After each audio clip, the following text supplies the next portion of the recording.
quiet autumn afternoon, Emily sat by her window, watching the golden leaves dance in the wind.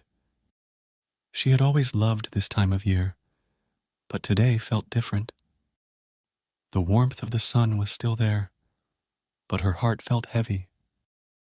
Life had been difficult recently.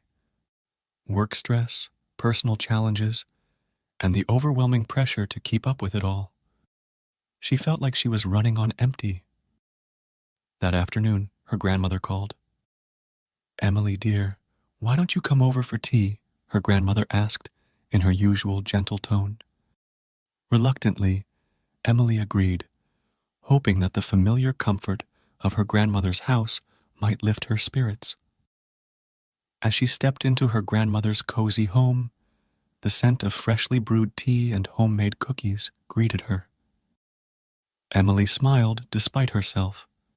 Her grandmother's house had always been a refuge, a place where worries seemed to melt away. They sat together, sipping tea and chatting about small things. How the garden was doing, the latest neighborhood gossip. But after a while, Emily could no longer hold back the flood of emotions she had been suppressing.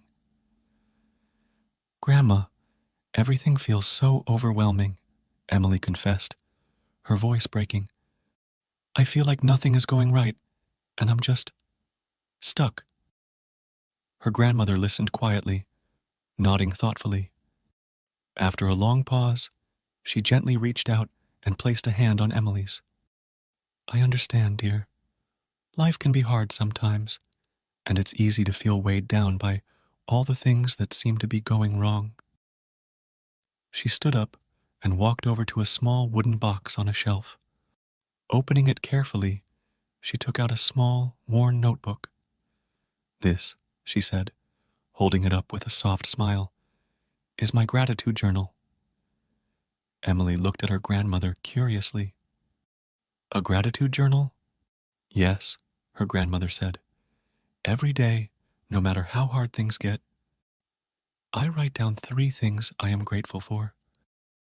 Some days, it's harder to find them than others, but there's always something."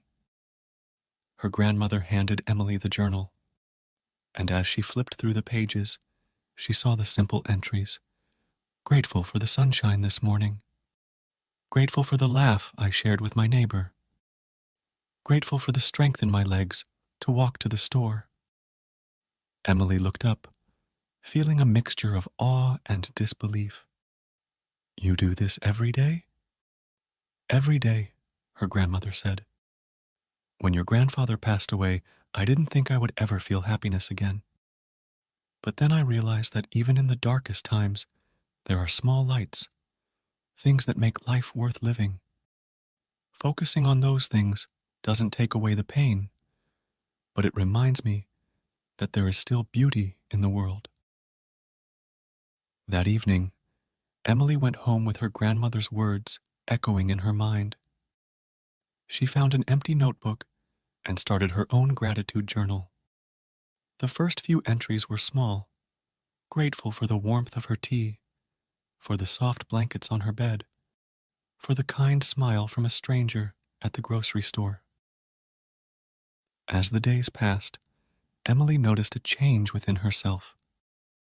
Life was still challenging, but instead of being consumed by her struggles, she began to focus more on the little blessings around her.